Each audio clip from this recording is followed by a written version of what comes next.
Il existe des principes que l'on peut suivre et appliquer pour accélérer son accession au succès. Aujourd'hui, nous allons parler de 5 principes, justement, qui vont vous permettre d'aller plus vite, qui vont vous permettre de multiplier votre cash, votre argent, vos revenus, pas par magie, non, parce que vous auriez compris comment ces principes-là fonctionnent, quelle est leur pertinence et que vous allez travailler à les mettre en pratique de façon effective. On en parle tout de suite. Je suis Régis Sezin, entrepreneur multipotentiel, conférencier, formateur et artiste. Je partage avec vous sur cette chaîne du contenu propulsif pour vous aider à rêver, oser et créer. Hello les rocks, j'espère que vous êtes solides. Aujourd'hui, on va parler d'argent, on va parler d'éducation financière et je vous invite à prendre de quoi noter parce que ce dont on va parler, ce sont des choses importantes qui n'ont parfois l'air de rien. Ce sont des principes qui ne nous sautent pas aux yeux, mais qui en fait sont très puissants. Je partage avec vous ces 5 principes qui sont issus de mes différentes lectures, de mes différentes recherches et je suis convaincu que ce sont des choses qui fonctionnent parce que je les applique moi-même depuis un moment. Je commence à sentir les effets positifs et je connais également beaucoup de gens qui les ont appliqués, ces principes. Aussi bien dans mon entourage, des gens qui ont atteint des niveaux de réussite élevés, que très loin de moi, des personnes connues à travers le monde et qui vous diront que chacun de ces principes est important. Alors, si tu es sur cette chaîne pour la première fois, je te souhaite la bienvenue. Tu es sur la chaîne des rocks. Ici, on rêve, on ose et on crée. Alors, abonne-toi et active la cloche de notification pour accélérer ta croissance personnelle et professionnelle. Quels sont ces principes-là? Les 5 dont nous allons parler aujourd'hui, je voudrais que tu les retiennes, que tu les intègres et que tu ne les oublies jamais. Le premier principe, le premier secret, c'est qu'il ne faut pas trop parler de tes projets aux gens. Ici, on va sortir du champ de la superstition et on va rester dans le concret. Pourquoi ne pas parler de ces projets autour de soi? Ne pas trop en parler, évidemment, il y a toujours 1 ou 2 personnes qui sont au courant, mais être à chaque point de rue en train de dire ce que l'on a envie de faire ou ce sur quoi on travaille, ce n'est pas bien, simplement parce que tu vas exposer ton projet à des revers. Il y a des gens qui te diront ce qu'ils pensent sincèrement, en te disant que ce n'est pas une bonne idée. Ils ont peut-être raison, mais ça ne les regarde pas. Seulement toi, tu leur as permis d'en parler. Donc, tu vas t'exposer à ce scepticisme-là qui va venir de toutes parts. Tu vas t'exposer aussi à la méchanceté des gens parce que certains te diront que c'est pas une bonne idée, pas parce qu'ils le croient vraiment, mais simplement parce que voilà, ils aiment pas ta tête et puis voilà, ils veulent juste te décourager. Mais ça existe, hein, on rencontre ça tous les jours, vous le savez. Donc bref, tu vas exposer ton projet, tes ambitions à une multitude d'énergies parmi lesquelles il peut y avoir des énergies négatives. Ton projet, à partir du moment où tu l'as conçu, c'est déjà une entité dans une certaine mesure. Il vit déjà, il vibre déjà. Alors si tu l'exposes à des gens qui n'en pensent pas du bien, qui même lorsque vous n'êtes pas en train d'en parler, se rappellent que tu as dit telle chose et te souhaitent que ça ne fonctionne pas ou émettent beaucoup de doutes, même en ton absence, il y a ce qui se passe que toi tu ne vois pas. Parce que énergétiquement, ce qui est déjà conçu et dont on parle, ça a déjà une vie quelque part. Et même sur le plan physique, matériel, toi-même, enfin matériel, non, on va dire surtout moral, toi-même, tu vas prendre des coups parce que tous ceux qui auront un avis contraire et pas objectif, ou alors objectif, mais peut-être brutal par rapport à ton projet, ben, ils sont en mesure de te casser le moral.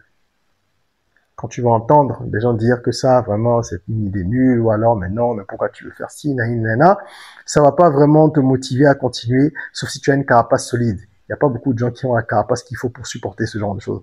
Donc, n'expose pas trop tes idées, travaille en secret, comme on dit, laisse ta réussite faire du bruit. C'est extrêmement important. Moins les gens sauront sur ce que tu prépares, plus tu auras de chances de peaufiner les choses convenablement. Tu prends conseil chez 2, 3 personnes en qui tu as confiance et tu tranches en fin de compte et tu avances. Ça, c'est très, très, très important. Deuxième principe, il faut commencer là où tu es. Maintenant, n'attends pas. Ça, c'est un problème que beaucoup de gens ont. Vous avez des personnes qui vont suivre toutes les vidéos qu'il y a sur cette chaîne, par exemple, ou sur d'autres chaînes, qui vont aller à 55 formations, qui vont lire 492 bouquins. J'exagère peut-être un peu, mais en fin de compte, que feront-ils? Pas grand-chose. Ce seront des gens qui vont savoir ceci et cela. Voilà. Ce sont des gens qui ont de la connaissance dans de nombreux domaines, sur plusieurs sujets, mais qui sont incapables de passer à l'action. La connaissance théorique, ce n'est pas très utile lorsqu'on veut s'enrichir, lorsqu'on veut prospérer, lorsqu'on veut réaliser des choses impactantes. C'est utile parce qu'on assimile d'abord les choses. Mais je veux dire, ce n'est pas ça qui va vous permettre de construire. C'est la pratique. Alors, il faut commencer dès maintenant. Où que vous soyez, commencez, lancez-vous avec ce que vous avez, comme vous pouvez. Do it now. Et j'ai l'habitude de le dire. Now means name of the winners. OK? Les gagnants, ce sont les gens qui sont proactifs. Si tu procrastines, c'est qu'en fin de compte, tu es un attentiste. Et les attentistes, ce sont des gens qui commettent des attentats contre leur propre destinée. Tu commets des attentats contre toi-même, c'est pas la peine. C'est exactement ce que je dis dans le morceau Ton pire ennemi de l'album de développement personnel Soyons Rock. Hein, c'est un album que je vous invite à aller streamer. J'aborde des thématiques de développement personnel sur fond de musique urbaine. Le lien en description, vous pouvez le streamer, l'écouter, voilà, partout. Sur toutes les plateformes. Donc, agis dès maintenant. Plus tôt tu commenceras, mieux ce sera. Regardez par exemple les sportifs qui commencent très tôt, ou les acteurs qui ont commencé le théâtre très jeunes. L'expérience que tu vas accumuler te donnera un avantage. Les échecs que tu connaîtras te donneront un avantage sur les autres, parce que tu seras en mesure d'aller plus vite. Tu auras fait déjà tes preuves, tu auras fait tes armes, et ça va te permettre d'accélérer. Pendant que d'autres attendent le bon moment, qui n'est autre que maintenant, toi, il faut t'y mettre. Le bon moment, c'est maintenant. Ce n'est pas hier, ce n'est pas avant. OK? Et je dis, cette belle phrase-là, j'aime bien la répéter, que ton passé soit simple ou composé, participe à ton présent pour avoir un futur plus que parfait. Donc, il faut faire les choses absolument maintenant, se jeter à l'eau, même quand elle est froide ou si elle est bouillante, prendre les risques, se brûler ou alors avoir les pieds congelés et après s'adapter, prendre la température et continuer. C'est pareil pour les projets, n'attendez pas qu'ils soient parfaits. Lorsque vous avez une idée et que vous commencez à mettre les choses en place, n'attendez pas que ce soit parfait avant de lancer un projet. Bien sûr que non, vous prototypez un peu, vous vous jetez à l'eau et au fur et à mesure vous allez corriger les choses. Ce que les gens en diront, c'est pas important. Au contraire, ils vont vous apporter des éléments qui vous permettront d'améliorer votre projet. Pour ceux qui auront des avis objectifs, pour les autres, vous n'en faites pas cas. Mais démarrez, parce que sinon il y aura toujours un truc qui manque. Ah, il me manque de l'argent. Ah, il me manque des ressources. Ah, il me manque une technologie. Ah, il manque ceci. Non. Ça, c'est vraiment le syndrome de l'excusite, quoi. Chercher des excuses partout. Je suis trop jeune, je suis trop vieux, je ne viens pas d'une famille riche, je n'ai pas de chance, je n'ai pas ceci, nanana. Mettez tout ça au placard, jetez-vous à l'eau et vous verrez que ça va vous faire beaucoup de bien. Principe numéro 3. Il faut apprendre à faire avant de faire faire. Alors ça, c'est très important, j'insiste là-dessus. Moi, dans tous les business que j'ai eus, j'ai toujours fait les choses moi-même d'abord. Qu'il s'agisse de vendre des galettes d'arachide moi-même, sous le soleil, sous la pluie, à moto, avant d'avoir après des équipes qui ont poussé jusqu'à ce qu'on ait une taille de une trentaine de personnes à un moment. J'ai vendu moi-même, qu'il s'agisse de ça. Qu'il s'agisse de la communication. Quand j'avais mon agence de communication, une de mes premières entreprises, ce que je faisais, c'est que j'apprenais à gérer 2-3 choses sur Photoshop moi-même, pour ne pas être dépendant des graphistes.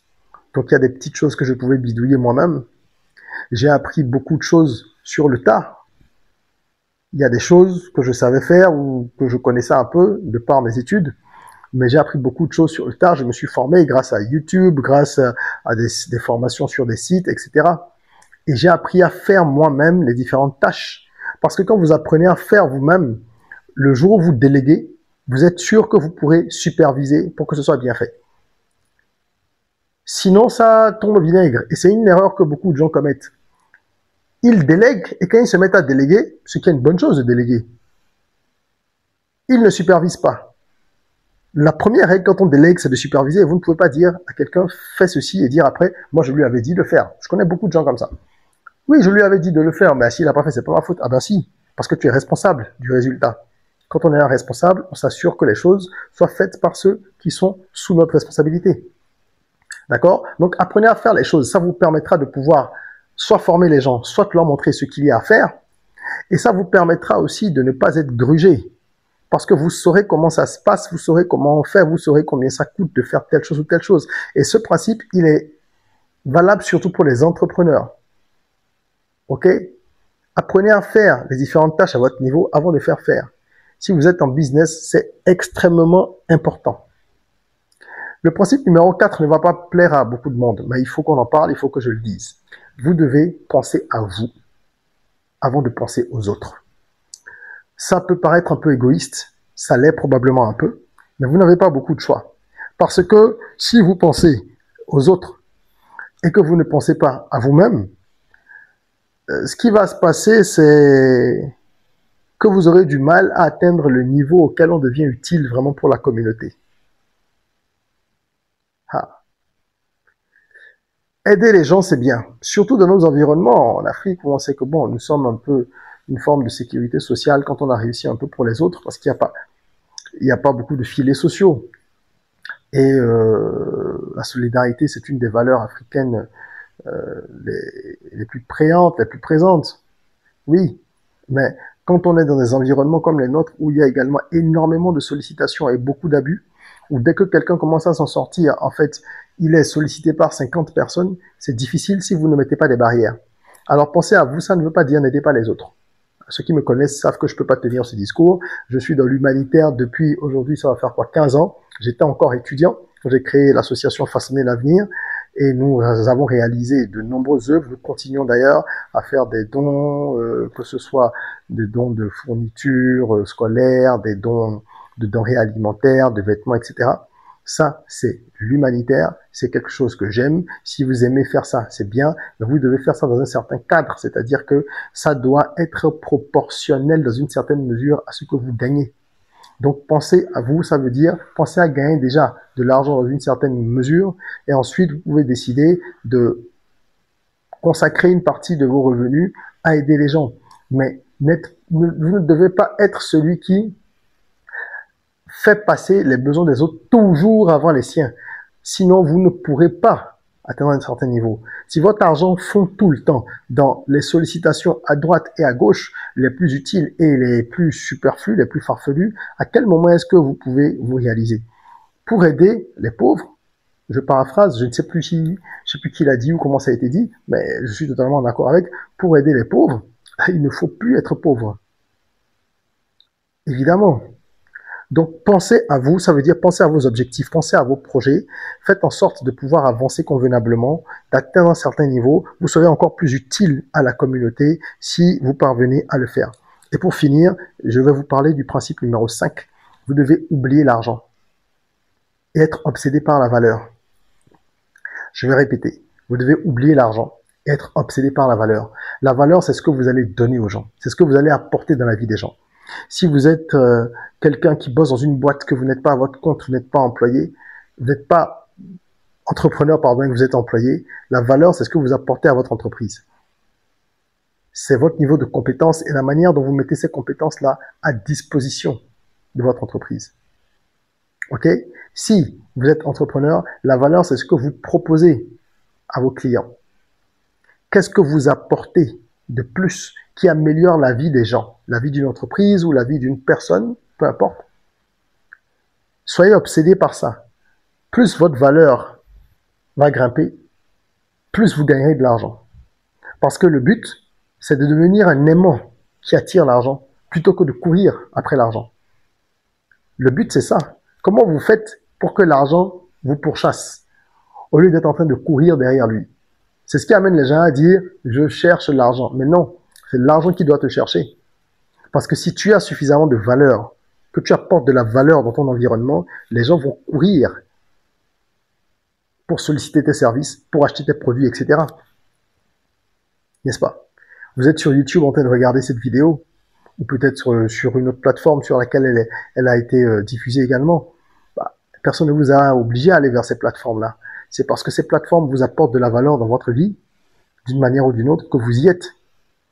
Et je suppose que si vous regardez cette vidéo, c'est que vous trouvez qu'elle vous apporte de la valeur, que je vous apporte de la valeur avec cette chaîne.